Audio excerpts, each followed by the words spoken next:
Doctor خالد میرے دوست ہیں۔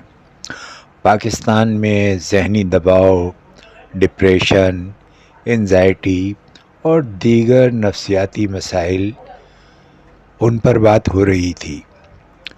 میں نے ان سے پوچھا کہ آج کل میں بھی انزائٹی کا شکار ہوتا جا رہا ہوں، تو انہوں نے کہا صرف یہی بات نہیں ہے، گزشتہ چند برسوں کے دوران اس میں بہت اضافہ ہوا ہے۔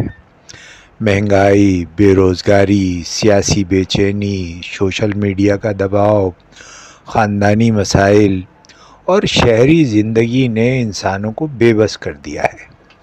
ملک میں تقریباً 3 سے 4 کروڑ افراد کسی نہ کسی درجے کے ذہنی یا نفسیاتی مسئلے کا شکار ہیں، جبکہ بعض اندازوں کے مطابق یہ تعداد 6 کروڑ تک پہنچ گئی ہے۔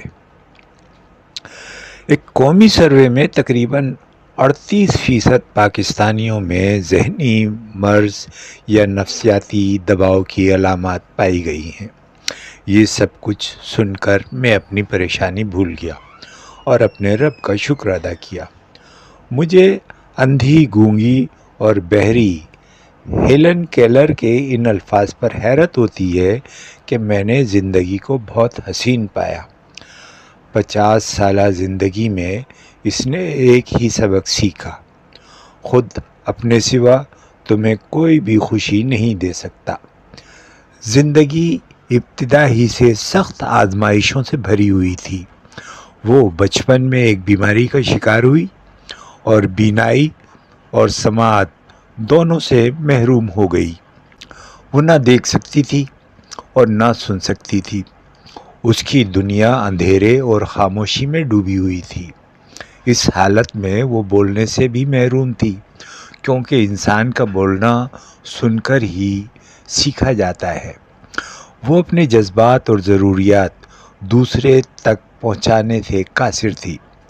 وہ عام بچوں کی طرح تعلیم حاصل نہیں کر سکتی تھی، نہ ہی دنیا کو سمجھنے کا کوئی واحد ذریعہ اس کے پاس تھا۔ پھر اس کی زندگی میں ایک استاد اینی سولین آئیں، جنہوں نے نہایت محنت اور صبر کے ساتھ انہیں الفاظ اور چیزوں کا تعلق سمجھانا شروع کیا۔ لیکن یہ سیکھنے کا عمل بھی آسان نہ تھا۔ ہر لفظ، ہر تصور ایک نئی جدوجہد۔ اس نے نہ صرف تعلیم حاصل کی بلکہ ایک مصنفہ، مقرر اور سماجی کارکن بن کر دنیا کو یہ ثابت کیا کہ معذوری انسان کی صلاحیت کو محدود نہیں کر سکتی۔ ہمارے خیالات، تصورات ہماری شخصیت کے آنادار ہیں۔ اگر محض خوشی اور مسرت کے جذبے سے کام لینے اور صحت اور طاقت کے مثبت خیالات سوچنے سے ایک انسان کی زندگی بچ سکتی ہے، تو پھر میں اور آپ اپنی چھوٹی چھوٹی اداسیاں اور محرومیوں سے زندگی کیوں خراب کر رہے ہیں؟ ہم کیوں نہ اپنے آپ کو گرد و پیش کے لوگوں کو رنجیدہ اور غمگین بنائیں؟ ہم ہنسی خوشی کام کرنے سے مسرتیں تخلیق کر سکتے ہیں۔ جیمز لین ایلن کی کتاب انسان کیسے سوچتا ہے میں وہ لکھتے ہیں کہ جب کوئی شخص دوسرے لوگوں اور چیزوں کے متعلق اپنے خیالات بدلتا ہے تو وہ دیکھے گا کہ دوسرے لوگوں اور چیزوں کے رویے میں خود بخود تبدیلی پیدا ہو گئی ہے۔ ایک انسان اپنے خیالات کو بلند کر کے آگے بڑھ سکتا ہے، ترقی کی منزلیں طے کر سکتا ہے، کامیابی کی کشتی میں سوار ہو سکتا ہے، تو پھر اس کی کوشش کیوں نہ کریں؟ آئیے ہم اپنی خوشی کو پانے کے لیے اندرونی طور پر تیار ہو جائیں۔ جی ہاں، ہمارے جسم کے اندر ہی سے تمام عوامل برآمد ہوتے ہیں۔ چاہیں تو خوش رہ سکتے ہیں، چاہیں تو غم کی چادر اوڑھ لیں، چاہیں تو رونا شروع کر دیں، چاہے تو ہنسنا شروع کر دیں۔ ایک انسان وہی کچھ ہے جو سارا دن سوچتا ہے۔ اگر ہم خوشی اور مسرت کے خیالات سے سوچیں گے تو ہم خوش رہیں گے۔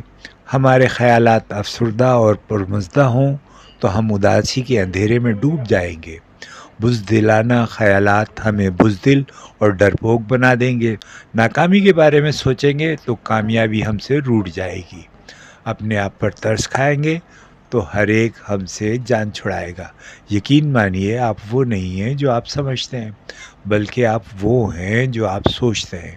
ہمارا ذہنی سکون اور آرام جو زندگی میں ہمیں ملتا ہے، اس کا انحصار ہمارے ذہنی رویے پر ہے۔ اگر آپ خوشی اور بشاشت سے محروم ہو چکے ہیں تو حشاش بشاش ہو کر بیٹھ جائیں اور اس طرح کام کریں گویا خوشی سے شرابور ہے۔ چہرے پر ایک سچی مسکراہٹ پیدا کریں، کندھے سکیڑیے، خوب لمبا اور گہرا سانس نکالیے اور کوئی پسندیدہ گیت گنگنائیے۔ یہ فطرت کی ایک چھوٹی سی حقیقت ہے جو ہماری زندگی کے تمام شعبوں میں انقلاب برپا کر سکتی ہے۔ زندگی کا یہ سبق یاد رکھیں